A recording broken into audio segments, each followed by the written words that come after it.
The Dart Zone Pro Mark II and the Dart Zone Pro Mark 2.1 have a clear rivalry in my opinion, due to the Mark 2.1 not clearly showing superiority over the original. So here I am going to talk about a bunch of things you need to consider before making your purchase decision and my final decision on which blaster is better. To start off, we have the price. The Mark II is $80 and the Mark 2.1 is $100, which means that the Mark II wins by about $20. While this doesn't seem very significant, it can get you an Aeon Pro, and you can have a nearly complete loadout with a lot of extra money saved. I also want to note that it isn't a huge difference in price, so if the Mark 2.1 is clearly superior, I don't think $20 would be a huge deal. Now that this is out of the way, let's take a look at the difference between their internal systems. Both systems are actually very similar, Chris, I know except in for the real fact life, that the but I was Mark looking II for it because I was has trying an to click the internal outer mag one. with speed loaders, which is actually not that much slower than mags, but is a bit slower and that can't be denied. The speed loaders require the breech to open. You have to push the darts in and then drop it or place it back into your system of holding stuff or whatever you use to carry things around with you in battles. While the Mark 2.1 requires on mags, which require the breech to open, the old mag to eject, and the new one to go in. This is the biggest difference between these two blasters. The fact that this blaster is mag fed also means that the blaster has to be bigger simply because of the way mag fed blasters are. While not exactly a giant pistol, it is, in my opinion, always good to have the smallest backup you can get possible. However, it isn't a huge deal either, as long as you get a lot of power out of it. I've used a modified Strife on my Caliburn loadout before as a backup blaster, so both blasters have an advantage of some sort in terms of the systems.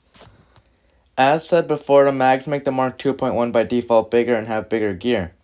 The Mark II has a hip holster, and I personally feel like if you run really fast, it can dig into you, which isn't a big deal, but I prefer the thigh holsters like the one included with the Mark 2.1 for this reason. So, in my opinion, the Mark 2.1 takes the win in terms of the gear. While using the Mark II in the demonstration, another one was reported for having issues. I didn't really catch what they were, but it was something as I had to take them to the back. So, they have their share of problems, I'm assuming, as well, since this happened in a demonstration and not even in real battle conditions. The Mark II, on the other hand, also has a lot of issues. Mine is currently broken right now because it fell in sand, but I don't really blame Dart Zone for that one.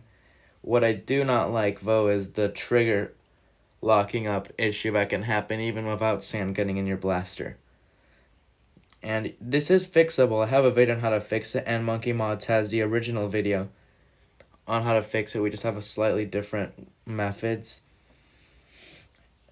However, they're still great blasters even with the issues. I just think it's really important you should know these issues before buying one, because you may have to open it up and fix it, and they might not accept your blaster back. I've heard that customer service is great, but just in case, I feel like this is important stuff for someone who might be buying these things to know.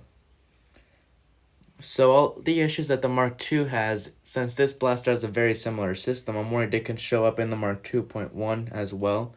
However, they have been known to fix blasters problems from the past, like in the Mark 1, so hopefully that's what they do here. But with the Mark 1.2 having jamming issues that weren't even existent in the other models before it, I'm not too sure. So for this section, I don't have any clear winner. One of the most important categories is the battle effectiveness, because if you're spending this much money on a pistol, it better be really good. I personally think that the Mark 2.1 has a slight edge if you're using it as a primary blaster, because of the mag-fed system. It might not be enough to win a game, but it could help you. Maybe it can win a game if it's a very intense one.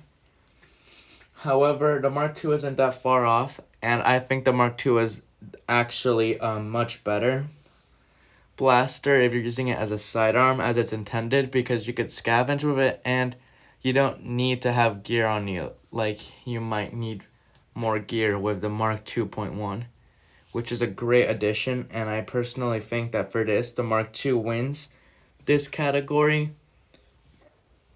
And now for the conclusion, I think both of these pistols are great blasters by Dart Zone. However, I actually like the original Mark II more than the Mark 2.1. It is cheaper and a smaller blaster than the Mark 2.1, and arguably does the job it was designed to do better than the Mark 2.1 does it.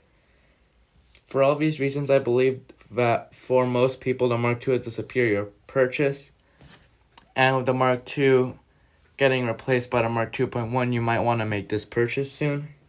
So thank you for watching. If you like this, please consider subscribing, and see you next time on the channel.